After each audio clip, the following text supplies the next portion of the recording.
Chapter 12. The Other Side of the Wall.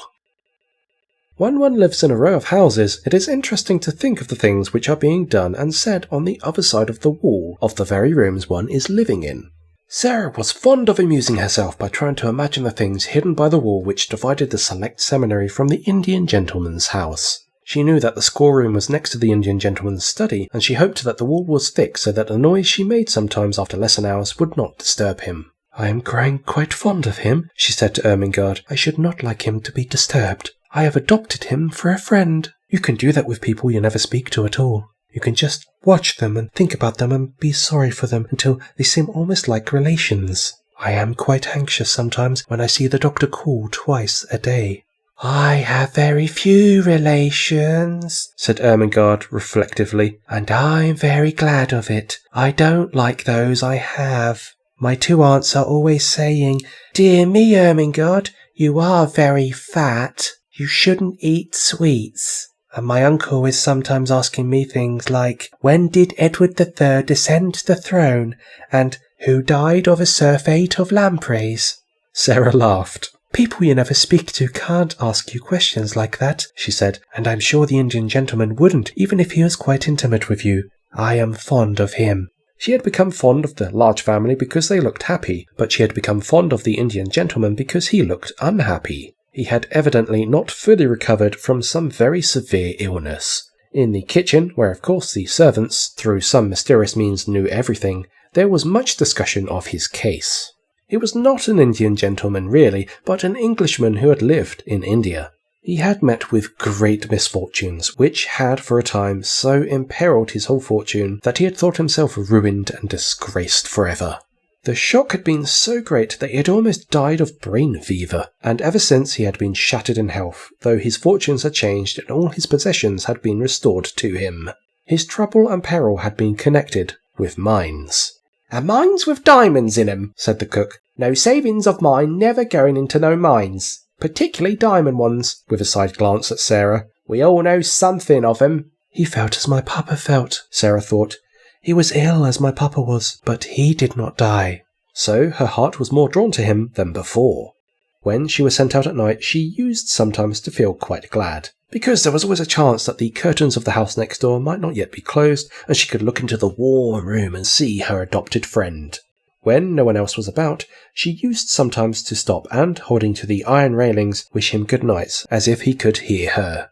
"Perhaps you can feel if you can't hear," was her fancy. "Perhaps kind thoughts reach people somehow, even through windows and doors and walls. Perhaps you feel a little warm and comforted and don't know why. When I'm standing here in the cold and hoping you will get well and happy again, I am so sorry for you," she would whisper in an intense little voice. "I wish you had a little missus who could pet you as I used to pet Papa when he had a headache. I should like to be your little missus myself, poor dear. Good night, God bless you." She would go away feeling quite comforted and a little warmer herself. Her sympathy was so strong that it seemed as if it must reach him somehow as he sat alone in his armchair by the fire, nearly always in a great dressing gown and nearly always with his forehead resting in his hand as he gazed hopelessly into the fire. He looked to Sarah like a man who had a trouble on his mind still, not merely like one whose troubles lay all in the past. "He always seems as if he were thinking of something that hurts him now," she said to herself. "But he has got his money back and he will get over his brain fever in time, so he ought not to look like that. I wonder if there is something else." If there was something else, something even servants did not hear of, she could not help believing that the father of the large family knew it, the gentleman she called Mr. Montmorency. Mr. Montmorency went to see him often, and Mrs. Montmorency and all the little Montmorencys went too, though less often. He seemed particularly fond of the two elder little girls, the Janet and Nora who had been so alarmed when their small brother Donald had given Sarah his sixpence. He had in fact a very tender place in his heart for all children, and particularly for little girls. Janet and Nora were as fond of him as he was of them, and looked forward with the greatest pleasure to the afternoons when they were allowed to cross the square and make their well-behaved little visits to him. They were extremely decorous little visits because he was an invalid. "He is a poor thing," said Janet, "and he says we'll cheer him up. We try to cheer him up very quietly." Janet was the head of the family and kept the rest of it in order. It was she who decided when it was discreet to ask the Indian gentleman to tell stories about India, and it was she who saw when he was tired and when it was the time to steal away quietly and tell Ram Dass to go to him.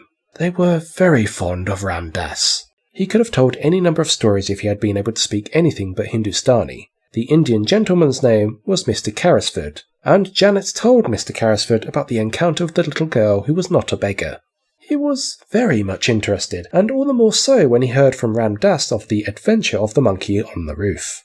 Ram Dass made for him a very clear picture of the attic and its desolateness, of the bare floor and broken plaster, the rusty, empty grate, and the hard, narrow bed. "Carmichael," he said to the father of the large family after he heard this description, "I wonder how many of the attics in this square are like that one, and how many wretched little servant girls sleep on such beds, while I toss on my down pillows, loaded and harassed by wealth that is, most of it, not mine." "My dear fellow," Mr. Carmichael answered cheerily, "the sooner you cease tormenting yourself, the better it will be for you. If you possessed all the wealth of the Indies, you could not set right all the discomforts in the world. And if you began to refurnish all the attics in this square, there would still remain all the attics in all the other squares and streets to put in order. And there you are." Mr. Carrisford sat and bit his nails as he looked into the glowing bed of coal in the grate. "Do you suppose," he asked slowly after a pause, "do you think it is possible that the other child, the child I never cease thinking of, I believe, could possibly be reduced to any such condition as the poor little soul next door?" Mr. Carmichael looked at him uneasily. He knew that the worst thing the man could do for himself, for his reason and his health, was to begin to think in the particular way of this particular subject. "If the child at Madame Pascal's school in Paris was the one you are in search of," he answered soothingly, "she would seem to be in the hands of people who can afford to take care of her. They adopted her because she had been the favourite companion of their little daughter who died. They had no other children, and Madame Pascal said that they were extremely well-to-do Russians." "And the wretched woman actually did not know where they had taken her!" exclaimed Mr. Carrisford. Mr. Carmichael shrugged his shoulders. "She was a shrewd, worldly Frenchwoman, and was evidently only too glad to get the child so comfortably off her hands when the father's death left her totally unprovided for. Women of her type do not trouble themselves about the futures of children who might prove burdens. The adopted parents apparently disappeared and left no trace." "But you say if the child was the one I am in search of. You say if. We are not sure. There was a difference in the name."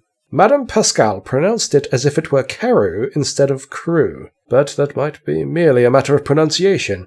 The circumstances were curiously similar. An English officer in India had placed his motherless girl at the school. He had died suddenly after losing his fortune. Mr. Carmichael paused for a moment, as if a new thought had occurred to him.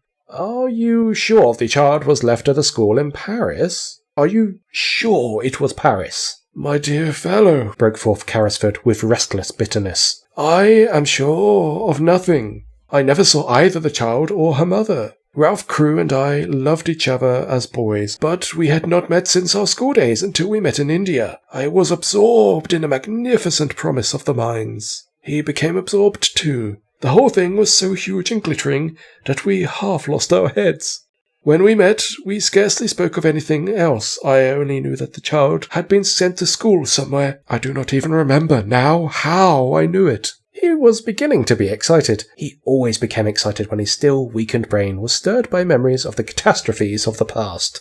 Mr. Carmichael watched him anxiously. It was necessary to ask some questions, but they must be put quietly and with caution. "But you had reason to think the school was in Paris?" "Yes," was the answer, "because her mother was a Frenchwoman, and I heard that she had wished her child to be educated in Paris. It seemed only likely that she would be there." "Yes," Mr. Carmichael said, "it seems more than probable." The Indian gentleman leaned forward and struck the table with a long, wasted hand. "Carmichael," he said, "I must find her. If she is alive, she is somewhere. If she is friendless and penniless, it is through my fault. How is a man to get back his nerve with a thing like that on his mind? This sudden change of luck at the mines has made realities of all our most fantastic dreams, and poor Crewe's child may be begging in the street." No, said Carmichael. "Try to be calm. Console yourself with the fact that when she is found, you have a fortune to hand over to her." Why was I not man enough to stand my ground when things looked black? Carrisford groaned to petulant misery. I believe I should have stood my ground if I had not been responsible for other people's money as well as my own. Poor Crewe had put into the scheme every penny that he owned. He trusted me, he loved me, and he died thinking I had ruined him. I, Tom Carrisford, who played cricket at Eton with him. What a villain he must have thought me. Don't reproach yourself so bitterly. I don't reproach myself because the speculation threatened to fail. I reproach myself for losing my courage. I ran away like a swindler and a thief because I could not face my best friend and tell him I had ruined him and his child. The good-hearted father of the large family put his hand on his shoulder comfortingly. You ran away because your brain had given way under the strain of mental torture. You were half delirious already. If you had not been, you would have stayed and fought it out. You were in a hospital, strapped down in bed, raving with brain fever 2 days after you left the place. Remember that. Carrisford dropped his forehead in his hands. Good God, yes, he said. I was driven mad with dread and horror. I had not slept for weeks. The night I staggered out of my house, all the air seemed full of hideous things, mocking and mouthing at me. That is explanation enough in itself, said Carmichael. How could a man on the verge of brain fever judge sanely? Carrisford shook his drooping head. And when I returned to consciousness, poor Crewe was dead and buried. And I seemed to remember nothing. I did not remember the child for months and months. Even when I began to recall her existence, everything seemed in a sort of haze. He stopped a moment and rubbed his forehead. It sometimes seems so now when I try to remember. Surely I must sometimes have heard Crewe speak of the school she went to. Don't you think so? He might not have spoken of it definitely. You never seem even to have heard her real name. He used to call her by an odd pet name he had invented. He called her his Little Missus. But the wretched mines drove everything else out of our heads. We talked of nothing else. If he spoke of the school, I forgot. And now I shall never remember. Come, said Carmichael. We shall find her yet. We will continue to search for Madame Pascal's good-natured Russians. She seemed to have a vague idea that they lived in Moscow. We will take that as a clue. I will go to Moscow. If I were able to travel, I would go with you, said Carrisford, but I can only sit here wrapped in furs and stare at the fire. And when I look into it, I seem to see Crewe's gay young face gazing back at me. He looks as if he were asking me a question. Sometimes I dream of him at night, and he always stands before me and asks the same question in words. Can you guess what he says, Carmichael? Mr. Carmichael answered him in a rather low voice. Not exactly, he said. He always says, Tom, old man, Tom, where is the little missus? He caught at Carmichael's hand and clung to it. I must be able to answer him. I must, he said. Help me to find her. Help me. On the other side of the wall, Sarah was sitting in her garret talking to Melchizedek, who had come out for his evening meal. It has been hard to be a princess today, Melchizedek, she said. It has been harder than usual. It gets harder as the weather grows colder and the streets get more sloppy. When Lavinia laughed at my muddy skirt as I passed her in the hall, I thought of something to say all in a flash, and I only just stopped myself in time. You can't sneer back at people like that, if you are a princess. But you have to bite your tongue to hold yourself in. I bit mine.